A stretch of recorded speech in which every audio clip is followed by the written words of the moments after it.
Ndugu zangu, habari. Siku ya baba imekuwa ikichukuliwa kawaida sana na walio wengi, wakiamini kwamba wenyewe pia hawahitaji elimu. Sio kweli. Katika kata ya Lugarawa kuna baadhi ya viongozi waliamua kuwa wabunifu, wakasema siku hiyo kwa nini isiadhimishwe? Kwa nini watu wasipate elimu ya baadhi ya mambo? Nafasi ya baba katika familia, ana majukumu gani? Walijitahidi sana kuwakumbusha, lakini wengi walitoa mawazo ambayo yaliwafanya wafurahie hilo tukio, lakini pia wakawa na kauli nyingi za kusema kwamba elimu imechelewa. Sasa leo naenda kuona ni nini kilifanyika na walilichukuliaje wa baba. Na wewe ambaye hukuwepo unaenda kufaidika kwa kusikia na kujifunza na kuburudika pia, kwa kuwa ilikuwa nzuri na ilinoga sana. Karibuni, uendelee kuenjoy.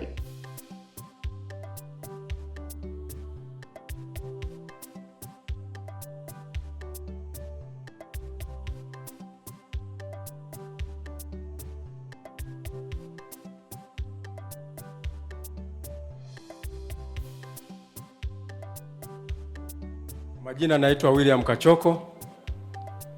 Kwa nafasi ya leo ni katibu wa maadhimisho ya siku ya baba duniani katika eneo letu ya kata Lugarawa.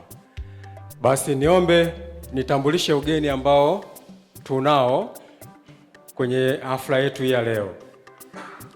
Kwanza kabisa tunatambua uwepo wa mwenyekiti mwenyeji wa kijiji cha Lugarawa.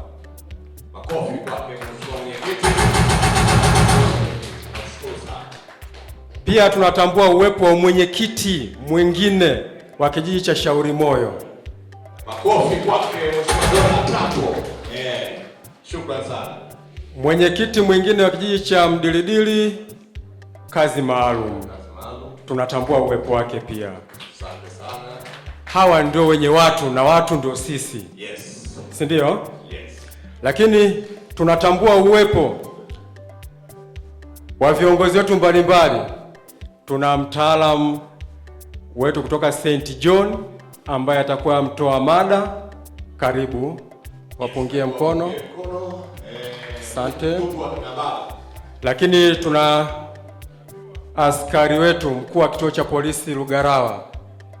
Tunaomba wapungie mkono wakina baba. Tuna mtaalamu wetu mwingine kutoka St. Lueti. Naomba usimame wapungie mkono kwa niaba ya mhasibu siu nani. Karibu. Asante. Lakini tuna madam ambaye ameshika kofia mbili, akiwa mkuu wa sekondari Lugarawa, lakini pia ni kaimu mtendaji kata Lugarawa. Wapungie mkono wakina baba. Mheshimiwa mtendaji kata, karibu sana. Dada video. Tununu Toro. Lakini pia tuna waheshimiwa madiwani wa hizi kata mbili.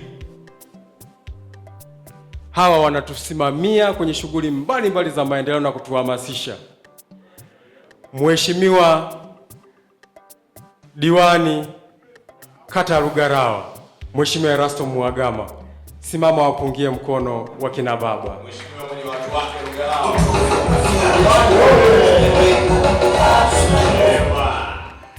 Kajaa mwenyewe kaenea. Tuna mheshimiwa mwingine zao la Mkongobaki, lakini pia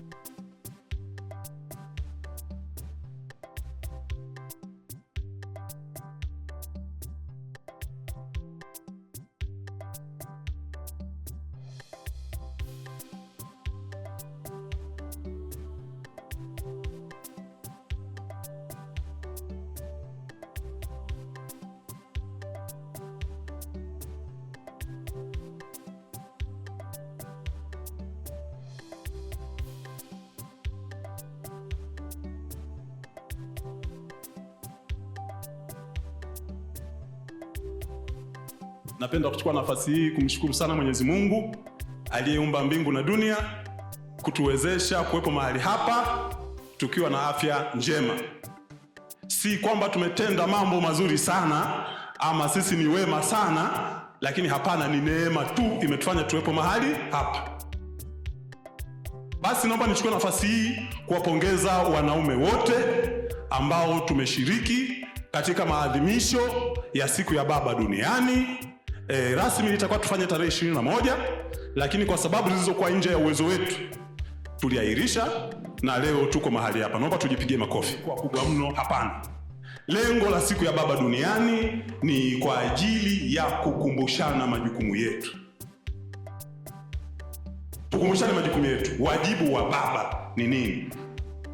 Sawa sawa wapendwa? Wajibu wa baba ni nini? Naomba nitumie muda kidogo, dakika chache katika kukumbushana majukumu ya baba. Kwanza, baba ni nani kwenye familia? Unajua hata tunapooa wake zetu, kama umepata nafasi ya kumuuliza kwa nini umetamani kuwa na mimi, nafasi ya kwanza ya baba ni mlinzi. Sawa sawa wapendwa? Baba ni mlinzi. Mwanamke akiwepo pale akikuona baba namna hii, anaamini wewe ni mlinzi. Yaani kwenye akili yake amejenga kwamba hata akikuja simba nini, baba yupo. Hata watoto wetu wanaamini baba ndo kila kitu. Kina baba tujipigie makofi. Wanaamini baba ndo kila kitu. Hata kama ukikutana mtaani uko na nyingo au nani anakupiga mitama, wao wanaamini baba huwa hafanyi nini? Apigwi. Kwa hiyo baba ni mlinzi. Baba ni nguzo ya familia. Baba ni kioo kwenye familia. Kwa hiyo baba unatakiwa uwe mfano. Watoto wanatakiwa waige au warithi mambo yaliyo bora kutoka kwa nani? Kwa baba.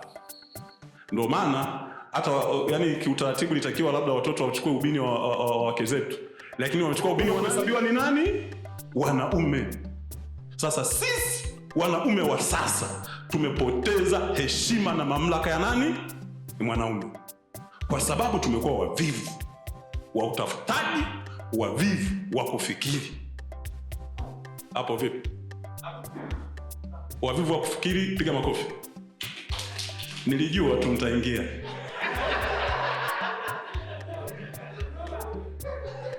Wanaume.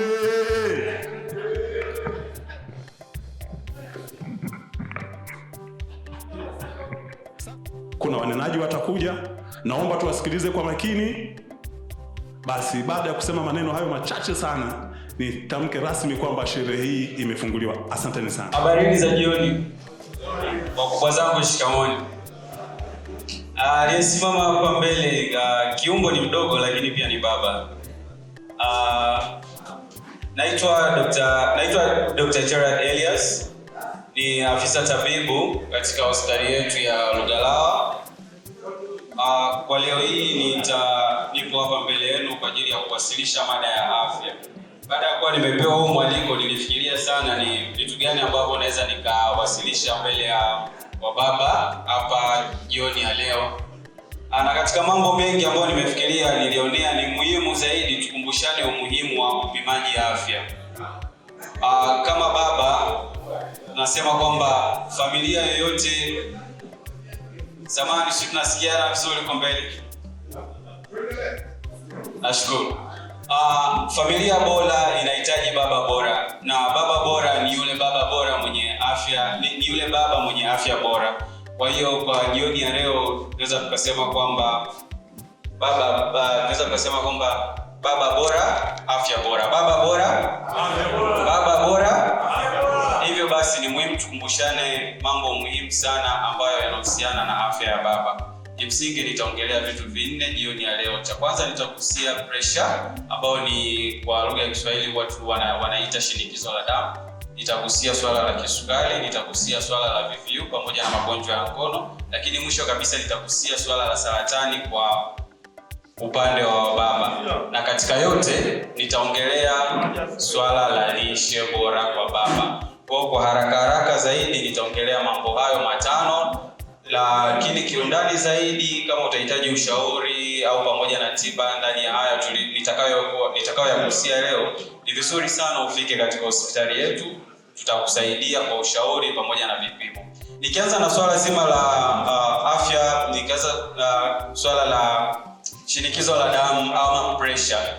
Na tunajua kwamba ili kwa kiumbe yoyote ambaye ni kiumbe hai au mnyama yoyote anakuwa na mzunguko wa damu ambao unasaidia kufikisha sukari pamoja na virutubisho vingine mbalimbali katika kila nukta ya mwili, ikiwemo hata kucha pamoja na nywele. Kwa hiyo basi, ili kuwepo na ufikishaji mzuri wa hivyo virutubisho pamoja na oksijeni, lazima kuwepo na pia ni miongoni mwa magonjwa machache ambayo kiufupi hayana dalili yoyote. Ghafla unaweza ukajikuta umeshapatwa na kitu kinaitwa kiharusi. Kiharusi kwa lugha nyingine ya Kipangwa tunasema ni stroke. Unapata stroke, maana yake una paralyze pande moja wa mwili. Kwa hiyo shinikizo la damu ni miongoni mwa magonjwa hatarishi sana, ambao pengine unaweza ukawa sawa leo, lakini kesho upo katika mizunguko yako ya kawaida, upo kwenye shughuli zako za kawaida, ghafla unapatwa na nini? Na kiharusi. Kwa hiyo ni muhimu zaidi siku ya leo wa baba, tukumbushane juu ya umuhimu wa kufanya nini? Kucheki au kupima pressure. Mara nyingi tunashauri walau mara 2 kwa mwaka unaweza ukafanya vipimo hivi. Hospitalini kwetu swala la kupima pressure ni bure kabisa. Kwa hiyo tujijengee tabia ya kupima pressure mara kwa mara ili kuepukana na athari za ghafla ambazo zinaweza zikatokea katika majukumu yetu ya kila siku.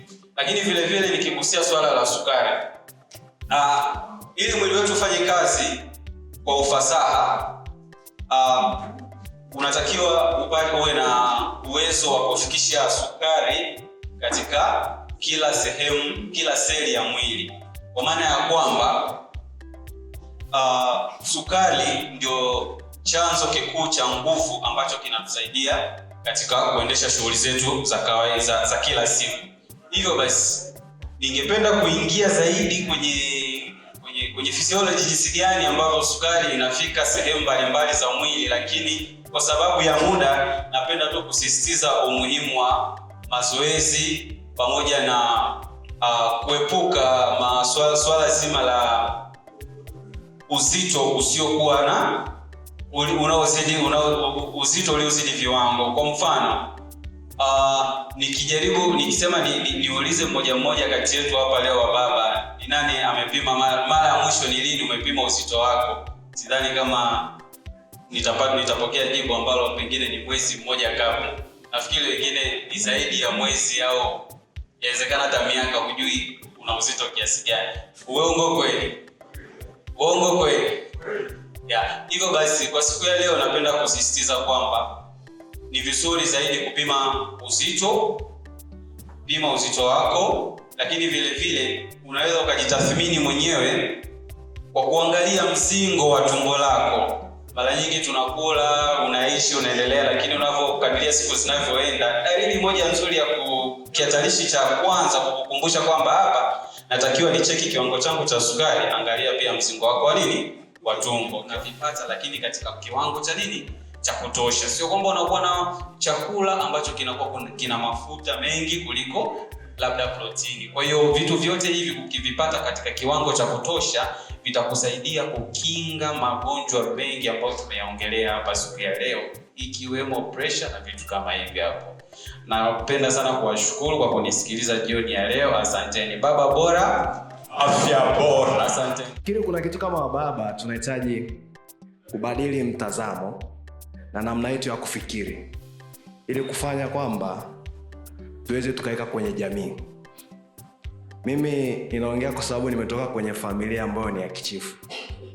Kwa hiyo kuna vitu ambavyo unapokuwa kama chifu au mtemi unavifanya kichifu haviva vinakushirikisha. Na nimegundua katika kuongea tumechanganya vitu viwili. Kuna kuongoza alafu kuna utemi. Kuongoza halimaanishi kwamba unachukuliwa majukumu, ila unapokuwa unaleta utemi inamaanisha kwamba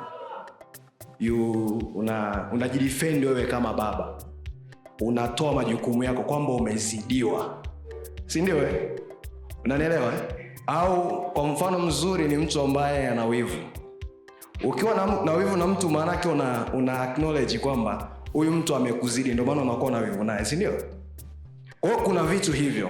Kwanza ni tutenganishe kwamba kwenye uongozi kama baba kwenye familia anatakiwa kufanya nini, alafu tutoke kwenye utemi tulio nao, kwa sababu ukishakuwa kwenye utemi obviously kuna vitu ambavyo vitaenda na havitakuwa sawa. Na ninaweza nikakupa shuhuda za wengi ambao wanapokuwa watemi, baada ya kuondoka wewe hakuna muendelezo mzuri, na ndio maana mara zote unakuwa unahofia. Na shida moja ya utemi ni hivi vinavyoua watu. Unakuwa una stress, sawa inasababisha unakuwa una stress kwa sababu kila kitu unataka ufanye wewe. Kwa hiyo utakufa mapema na tutakuzika, sawa? Lakini pia inasababisha msongo, inaleta msongo wa mawazo. Ndio maana utakuta mtu anasema anaenda analala, anakunywa, anafanya nini ili kupoteza vile vitu, si ndio? Lakini ni kitu ambacho badala ya kusolve tatizo unataka ili ukija pale uongee usikie. Kuongea kusikika haina maanisha kwamba mpaka unywe, si ndio? Kwa sababu wametoka kwenye familia za kitendo. Siku ya wababa ilianzishwa na mwanamke. Ingieni kwenye mtandao mtayaona haya, na coincidence imejitokeza. Mwanamke huyo aliitwa Sonora Louis Smart Dodd. Madam, unafanana na jina lake. Sasa alianzisha kwa sababu alilelewa na baba ambaye alikuwa veterani wa vita. Tunaomba utulivu hapo nyuma. Alikuwa ni veterani wa vita na walikuwa watoto 6. Kitu ambacho nataka nikizungumze hapo ni kwamba baba huyu alilea watoto wale peke yake. Swali linakuja, aliwaleaje? Alikuwa ni mtu ambaye ametoka vitani na akajikuta na baki na watoto 6. Changamoto kubwa jinsi ya kuwalea watoto. Wenzetu kule wanasema kufanya kazi double shift au triple shift. Maana yake ni kwamba anafanya kazi ya siku ya kawaida, lakini inabidi aongeze tena muda. Anatoka nyumbani saa 1, saa 12 asubuhi, lakini anarudi saa 6 usiku kwa kufanya kazi 2, 3 kwa malipo tofauti. Maana yake ni nini? Hili ndio linalotukumba sasa. Limegusiwa kidogo hapa. Ni kwamba huyu baba aweze kumudu kuweza kuifanya familia yake iweze tuseme kumudu ile bajeti ya kuweza kuiendesha familia yake. Hili ndio tatizo kubwa ambalo linatukumba. Baba duniani kwa mgeni rasmi Mheshimiwa Mkuu wa Wilaya ya Ludewa. Mheshimiwa Mkuu wa Wilaya ya Ludewa, viongozi wa serikali, viongozi wa dini, wageni waalikwa, wakina baba, wakina mama, vijana na wananchi wote. Kwa niaba ya kamati ya maandalizi ya siku ya baba duniani pamoja na wananchi wa kata ya Lugarawa, tunakukaribisha kwa moyo wa dhati katika maadhimisho haya maalumu muhimu yanayofanyika tarehe 28 Juni 2026. Tunamshukuru Mwenyezi Mungu kwa kutujalia afya njema na kutuwezesha kukutana siku ya leo kwa lengo la kutambua mchango wa baba katika familia na taifa kwa ujumla. Mheshimiwa Mkuu wa Wilaya, maadhimisho haya yamehudhuriwa na wakina baba kutoka maeneo mbalimbali ya kata ya Lugarawa na maeneo jirani. Lengo kuu la maadhimisho haya ni kuhamasisha uwajibikaji wa baba katika familia, kukuza malezi bora ya watoto, kuimarisha mshikamano katika familia na kupinga vitendo vya ukatili katika jamii. Mheshimiwa Mkuu wa Wilaya, tunatambua kuwa baba ni nguzo muhimu katika familia. Baba mwenye kuwajibika huchangia kwa kiasi kikubwa ustawi wa watoto, maendeleo ya familia na amani ya jamii. Hata hivyo, bado tunakabiliwa na changamoto mbalimbali zinazohitaji juhudi za pamoja kuzitatua. Changamoto zinazosababishwa na wakina baba katika familia. Moja, baadhi ya wakina baba kutowajibika ipasavyo katika malezi na matunzo ya familia zao. Mbili, kuongezeka kwa migogoro ya kifamilia inayosababishwa kuvunjika kwa mahusiano na kuathiri ustawi wa watoto. Tatu, uwepo wa matukio ya ukatili wa kijinsia dhidi ya wanawake na watoto, jambo linalodhoofisha mshikamano wa familia. Nne, matumizi mabaya ya pombe na baadhi ya dawa za kulevya yanayochangia uzembe katika kutekeleza majukumu ya kifamilia.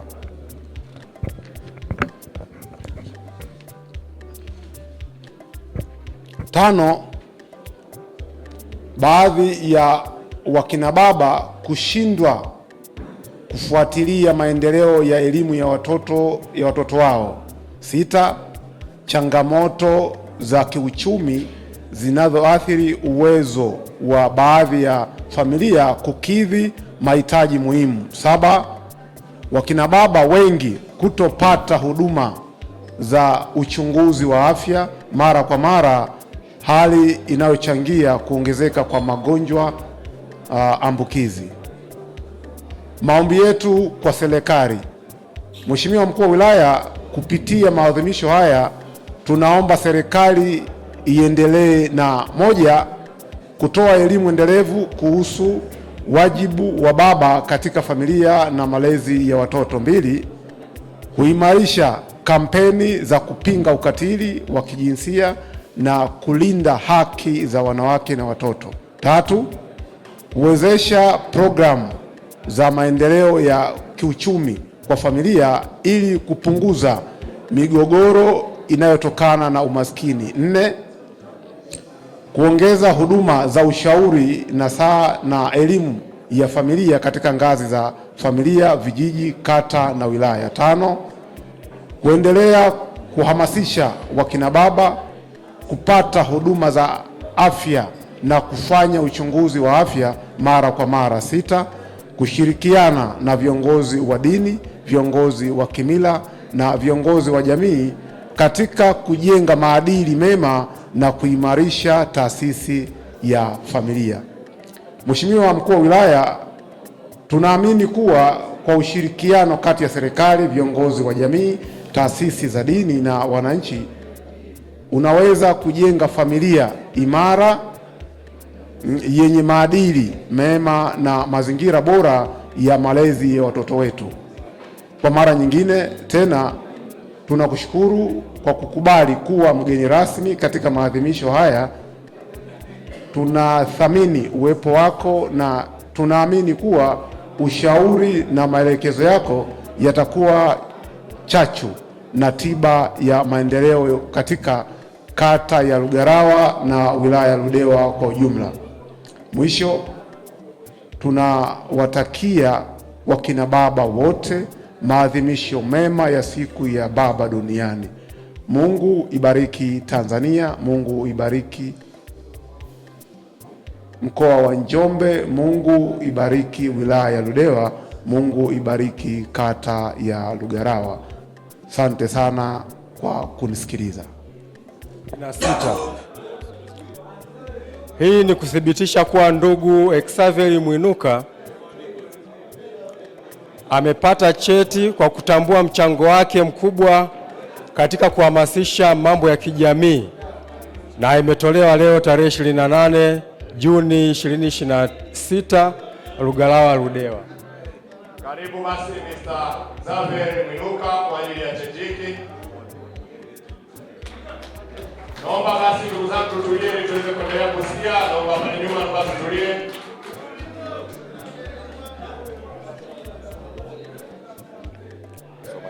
Cheti cha pongezi.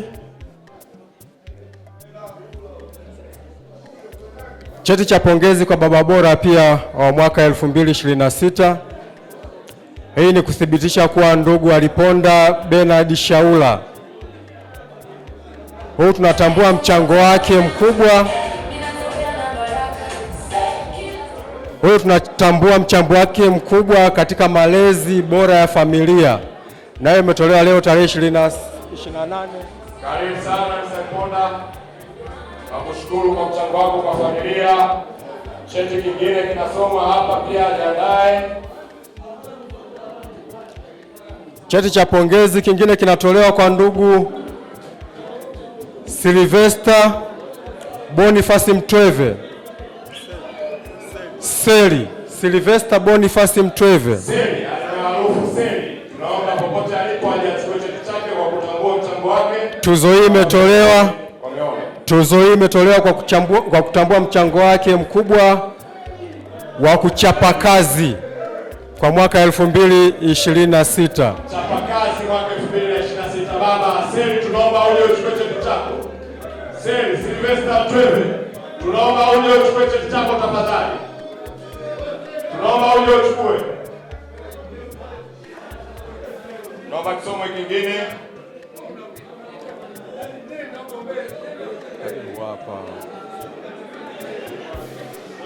Mr. Senga anakuomba mara moja hapa. Senga anakuomba mara moja.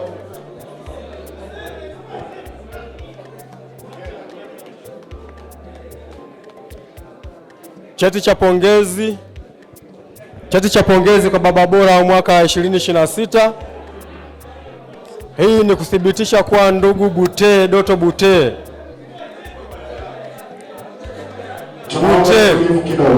Tunaomba usikivu kidogo.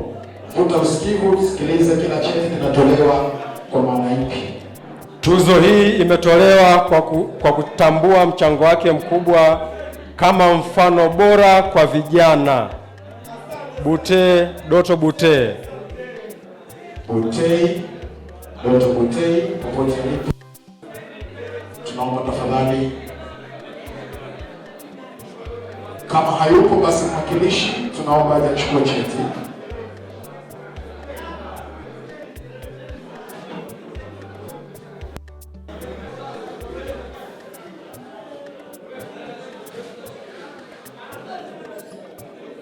Cheti cha pongezi kwa baba bora pia. Hii ni kuthibitisha kuwa ndugu Erasto Bernard Mwagama. Tuzo hii imetolewa kwa kutambua mchango wako mkubwa katika kuhamasisha maendeleo ya jamii. Imetolewa tarehe 28 Juni 2026 Lugalawa Ludewa. Erasto Mwagama ambaye ni diwani wetu, huyu anachukua tuzo ya uhamasishaji wa maendeleo katika jamii. Asante. Cheti cha pongezi pia kwa baba bora mwaka 2026. Hii ni kuthibitisha kuwa ndugu Leonard Paul Mgimba. Tuzo maalum ya heshima kwa baba bora mwandamizi. Imetolewa leo tarehe 28 Juni 2026. Tuzo ya heshima kwa Leonard Mgimba ya baba bora mwandamizi, na labda ili niseme kidogo kwa nini amestahili tuzo hii. Ya upembuzi wa tuzo hizi pengine umefanyika katika mazingira ambayo hatujui, lakini niseme kitu kimoja, wazo hili la kuweko na siku ya baba duniani, walikuwepo watu watatu siku hiyo kwa mwaka huu, lakini mwaka jana mwenyekiti wetu alikuwa ndio muasisi na kuanzisha group, lakini mwaka huu kuna maeneo ambayo kuna watu watatu walikuweko, akiweko Bwana Leonard Mgimba na mwingine. Wakati wanashauriana kuweko na siku ya baba, yeye moja kwa moja direct akasema, mimi ninaomba siku hiyo kama itakuweko nitafadhili mambo kadha wa kadha. Na miongoni mwa watu waliosaidia kuiboost hii siku mpaka ifike hivi, basi yeye ni miongoni. Kwa hiyo tunatambua sana kila wazo unalolitoa huwa linaweza likafika mahali likaja kujenga kitu ambacho kinaonekana. Mimi niwapongeze sana wale ambao wametoa tuzo hii, kwa sababu ama kwa hakika imestahili kutokana na mchango wake mpaka kuifikisha na kuifanikisha siku ya leo. Asante. Wakina baba, unguruma tena. Asante sana Mheshimiwa diwani wa kata hii pamoja na diwani wa kata jirani. Asante sana viongozi wote wa chama na serikali. Itifaki imezingatiwa. Ndugu zangu, kwanza nijitambulishe. Mimi naitwa Edward Wayotile, ni afisa tarafa ya Liganga. Lakini kwa leo hapa ninamwakilisha mkuu wa wilaya. Mkuu wa wilaya alialikwa hapa na alikuwa tayari kuja kushiriki zoezi hili. Wakati tunaongea kwa mara ya kwanza, akasema yeye atapenda kushiriki sherehe ya usiku, lakini kumetokea na dharura ya kitaifa, ameshindwa kuja hapa, lakini amesema anawasalimia sana na anasema yuko na pamoja na nyinyi. Anasema yote yatakayozungumza hapa ni abebe nimpelekee yeye. Kwa hiyo mtambue mkuu wa wilaya yupo kama mwakilishi, yeye amepata dharura. Sio kwamba amepuuza au kuna jambo fulani, hapana, amepata dharura. Kwa hiyo ndio maana hapa hayupo.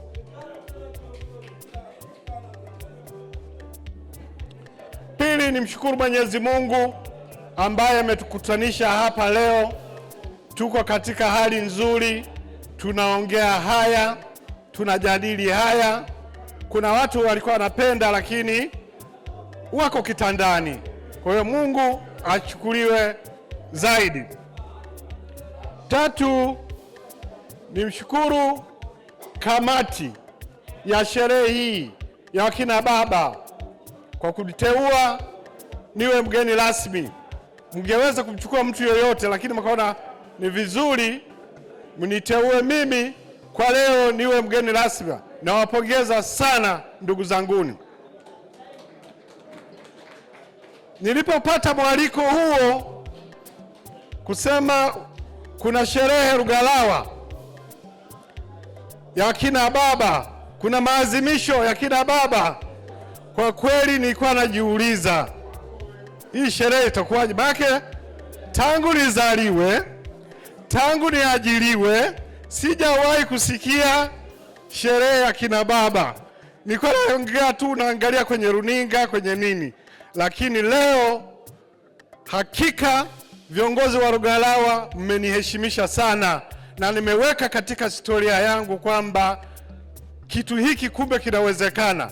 Tulikuwa tunasema kwamba sherehe ni ya kina mama, kila kitu wa kina mama, vikundi wa kina mama, kulia kivembo kwenye msiba wa kina mama, waliomlilia Yesu kina mama. Sasa sisi wa kina baba tuko wapi? Leo nimejisirisha mimi mwenyewe. Lugalawa mnaweza, mjipongeze jamani.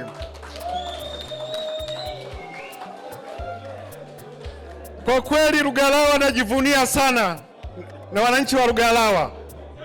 Kwa kila hali mnaniheshimisha. Hata suala la mwenge, jamani, nawapongezeni sana viongozi wote. Yaani kiongozi wa mbio wa mwenge amesifia mpaka Makete tulipoenda kukabidhi. Sema Lugalawa, alipowaona Lugalawa alifikiri ndio eneo la mkesha, lakini kumbe alikuwa na eneo tu la kufungua mradi na kupita. Kwa hiyo mliniheshimisha sana na ninawaheshimu na nitaendelea kuwaheshimu.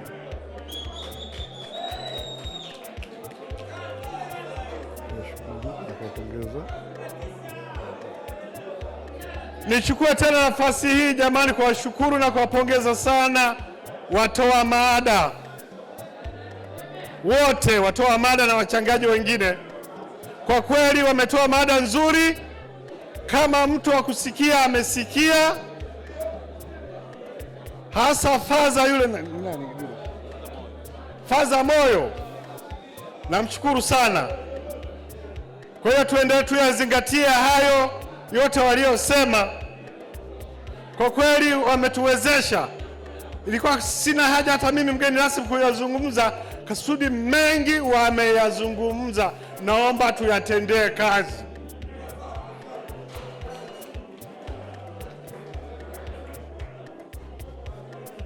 Nitakosa fadhila kama sitashukuru na kuwapongeza kamati ya sherehe hii. Mkabuni mambo, mmeiendesha vizuri na kweli mmefanikiwa jamani, mjipongeze.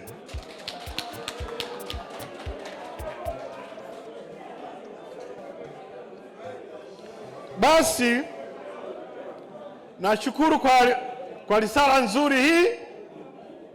Mengi mmeyazungumza humu, na kwa vile mimi ni mwakilishi, mambo mengine nitayapeleka kama yalivyo kwa mkuu wa wilaya, kwa sababu hata hivyo mkuu wa wilaya tayari alishapelekewa hii, na mimi mwenyewe nitaipeleka kwa mkono wangu kumpelekea mkuu wa wilaya. Sana, muendelee na hizo sherehe mwakani tena, mtuheshimishe. Amina. Na Mwana na Roho Mtakatifu. Amina. Tunakushukuru Mungu kwa uaminifu wako. Asante Roho Mtakatifu ambao ulianza nasi sherehe hizi. Asante Mungu kwa chakula kilichoko mbele yetu. Tunaomba ukibariki tupate nguvu na afya za kutumikia vyema.